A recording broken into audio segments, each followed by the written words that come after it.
The elephants trunk, ये है आज के इंग्लिश की शॉर्ट स्टोरी। हिंदी में करेंगे इसका ट्रांसलेशन। इंग्लिश के हर एक स्ट्रक्चर को आप स्टोरी के हेल्प से बारीकी से सीख पाएंगे और समझ पाएंगे। इसके साथ ही साथ इंग्लिश के कई नए वर्ड मीनिंग भी यहाँ पर आप सीखेंगे। ग्रामर के पार्ट को भी कवर करेंगे, बेसिक से लेकर एडवांस तक।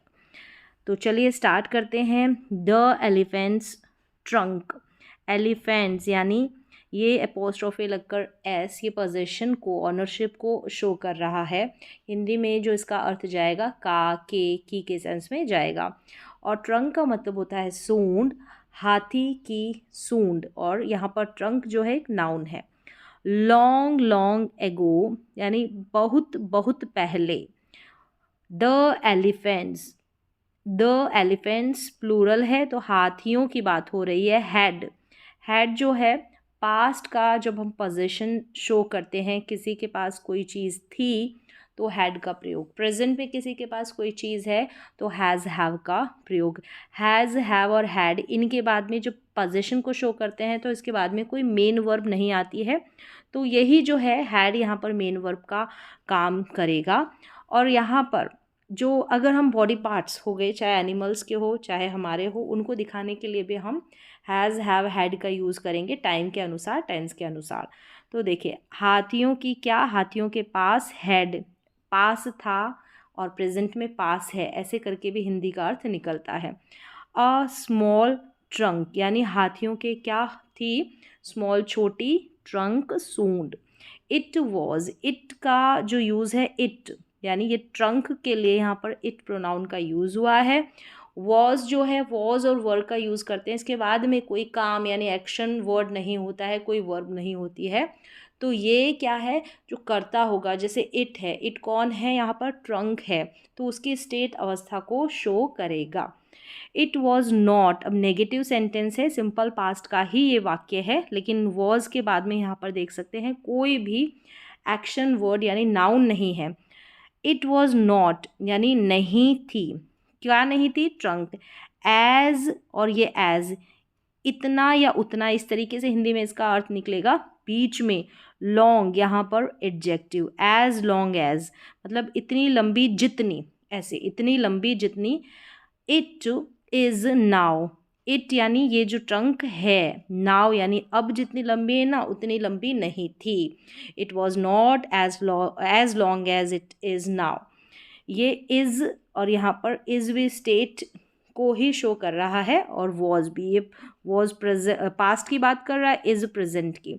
वन डे, एक दिन, एन एलिफेंट, एक एलिफेंट, वेंट गो की second form, to the river bank, नदी के बैंक, बैंक एक तो बैंक जो होती है वो, और एक जो है नदी का किनारा, उस किनारे के लिए भी बैंक वर्ड का यूज़ किया जाता है। एक तो बैंक जहाँ पर हम पैसे जमा कराते हैं वो बैंक, और दूसरा नदी का किनारा। एक दिन एक एलिफेंट गया कहाँ पर, नदी के किनारे। सिंपल पास्ट टेंस का ये एफर्मेटिव सेंटेंस है, पॉजिटिव सेंटेंस, सकारात्मक वाक्य। इसका रूल, नियम, स्ट्रक्चर क्या होता है, सब्जेक्ट के तुरंत बाद में वर्ब के सेकेंड फॉर्म का यूज़ कर देते, लास्ट में जो भी अदर वर्ड्स होते हैं वो आ जाते हैं। ही सॉ यानी उसने, यहाँ पर जो है एलिफेंट के लिए ही का यूज़ हुआ है, ही प्रोनाउन का। ही सॉ, सी की सेकेंड फॉर्म यानी कि सिंपल पास्ट का पॉजिटिव एफर्मेटिव सकारात्मक वाक्य। अ क्रोकोडाइल देयर, वहाँ, वहाँ पर उसने क्या देखा, एक क्रोकोडाइल देखा, मगरमच्छ देखा। द एलिफेंट टीज्ड, वर्ब की सेकेंड फॉर्म, टीज्ड यहाँ पर वर्ब की second form, simple past tense का एफर्मेटिव सेंटेंस है। ये भी चिढ़ाना होता है, टीज करना, तो चिढ़ाया। The elephant teased the crocodile saying, यहाँ पर से में आईएनजी, कहते हुए, ठीक है, कहते हुए या कहकर, ये पार्टिसिपल में, कोई काम करते हुए। द क्रोकोडाइल को क्या कहते हुए चिढ़ाया, हे यू क्रॉलिंग क्रिएचर, ये क्रिएचर का मतलब होता है एनिमल, जीव जंतु, क्रिएचर। रेंगने वाले, क्रॉल करना मतलब रेंगना, और क्रॉलिंग रेंगने वाले, तुम क्या हो, जानवर, क्रिएचर, एनिमल हो। यू क्रॉलिंग क्रिएचर, रेंगने वाले, क्रिएचर, जानवर। I don't understand, don't, doesn't negative sentence बनाते हैं प्रेजेंट इंडेफिनिट का, तो डोंट और डजंट का यूज़ होता है, डू नॉट और डज नॉट का यूज़ होता है नेगेटिव सेंटेंस नकारात्मक वाक्यों में प्रेजेंट इंडेफिनिट का। हेल्पिंग वर्ब है, ठीक है, डू और डज प्रेजेंट इंडेफिनिट की, और इनका यूज़ हम जब नेगेटिव सेंटेंस बनाते तब करते हैं, और जब हमको इंट्रोगेटिव सेंटेंस बनाने होते हैं तो वहाँ पर एज ए हेल्पिंग वर्ब इनका यूज़ किया जाता है। और इन दोनों के साथ ही डोंट और डू और डज दोनों के साथ वर्ब की फर्स्ट फॉर्म का प्रयोग किया जाता है। आई डोंट अंडरस्टैंड मतलब मुझे समझ नहीं आता है। वाई, यू हैव, वाई क्यों, ठीक है, क्यों, यू तुम, हैव अब यहाँ पर भी पास होने के सेंस में पोजेशन को शो कर रहा है ये हैव। वाई यू हैव यानी तुम्हारे पास है such a long body, such a long, ऐसी लॉन्ग लंबी बॉडी, ऐसा लंबा शरीर है तुम्हारे पास। वाई क्यों। द क्रोकोडाइल फेल्ट, क्रोकोडाइल जो है उसको, तो यहाँ पर सिंपल प्रेजेंट टेंस का पोजेशन हैज़ और हैव का यूज़ करते हैं ना पोजेशन को लेकर, जैसे हमने हैड का यूज़ किया, यानी प्रेजेंट में आपके पास कोई चीज़ है तो हैज़ हैव का प्रयोग। द क्रोकोडाइल फेल्ट, फील की सेकेंड फॉर्म, महसूस किया, फेल्ट महसूस किया, वर्ब की सेकेंड फॉर्म सिंपल पास्ट का एफर्मेटिव सेंटेंस। इंसल्टेड, इंसल्टेड मतलब अपमानित महसूस किया, और ये अपमानित महसूस करना यहाँ पर क्या है, ये एडजेक्टिव है, यानी ऐसे नहीं कि ये वर्ब की जो है सेकंड फॉर्म है या थर्ड फॉर्म में, एडजेक्टिव के रूप, एडजेक्टिव जो है वर्ब की थर्ड फॉर्म के रूप में आते हैं विशेषण।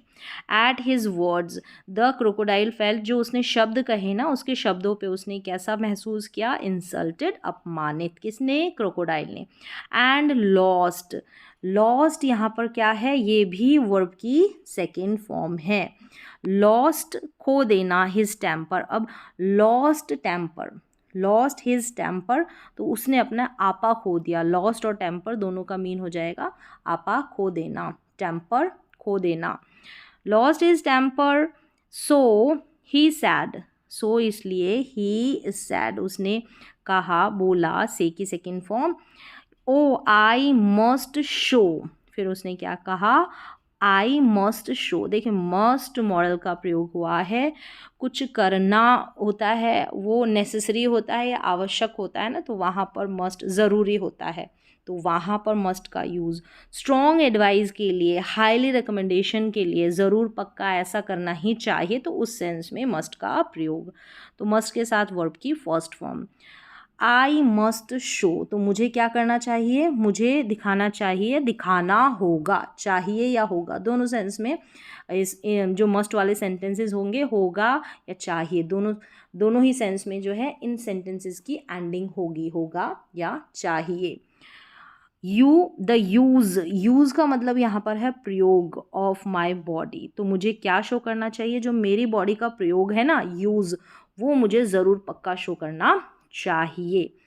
फिर आगे है सेइंग, अब जैसे मैंने यहाँ पर बताया से में आईएनजी, इससे पहले सेइंग आया था कहते हुए या कहकर, सेइंग सो यानी ऐसा कहते हुए, ऐसा कहकर, saying so the crocodile, the crocodile immediately caught, catch की सेकेंड फॉर्म, कैच की second form simple past tense.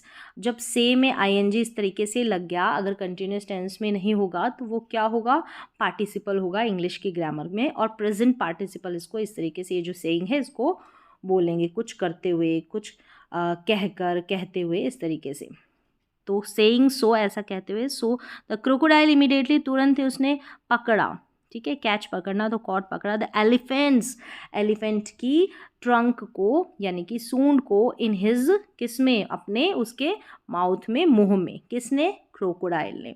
The elephant cried, तो क्राइड मतलब चीखा चिल्लाया, क्राई की सेकेंड फॉर्म क्राइड, चीखना चिल्लाना होता है, क्राई का मतलब रोना भी होता है, और यहाँ पर चीखना चिल्लाना, तो चीखा वर्ब की सेकेंड फॉर्म इन पेन यानी कि दर्द में, दर्द में जो है चीखा चिल्लाया।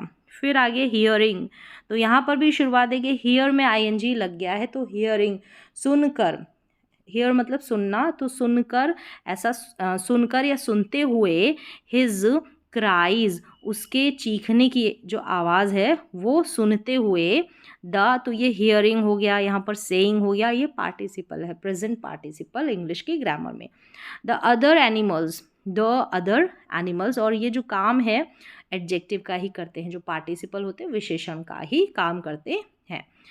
The other animals like giraffe, other जो अन्य एनिमल्स है like giraffe, jackal and horse came, come की सेकेंड फॉर्म आए टू हिज हेल्प, उसकी मदद के लिए। किसकी मदद के लिए?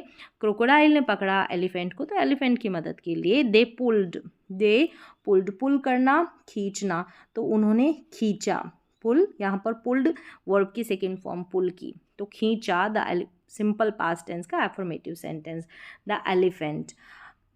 दे पुल्ड द एलिफेंट, यहाँ पर लिखा है बाय हिज टेल, टेल यानी कि पूंछ, उसकी जो टेल है पूंछ के बगल से यानी पूंछ के पास से, यहाँ पर बाय का मतलब पास है, पास से उन्होंने क्या किया? खींचा। आगे क्या है?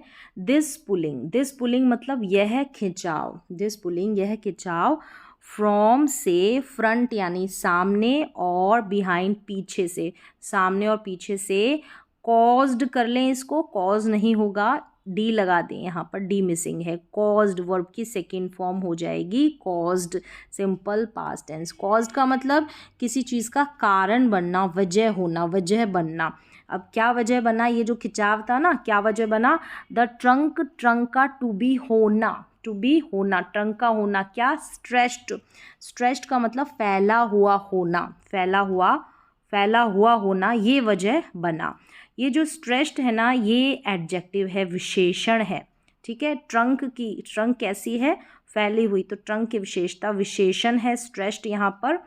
फिर आगे क्या है? दिस इज़ हाउ मतलब कि इस तरह से एलिफेंट की ट्रंक ग्रू, ये जो ग्रू है ना, ग्रो बढ़ना या बढ़ा, तो ग्रो की जो है सेकेंड फॉर्म है ग्रू और थर्ड फॉर्म है ग्रोन, लॉन्गर यानी लंबा, तो इस तरीके से ये लंबी बनी, जो एलिफेंट की जो ट्रंक है, सूंड है, वो इस तरीके से लंबी बनी।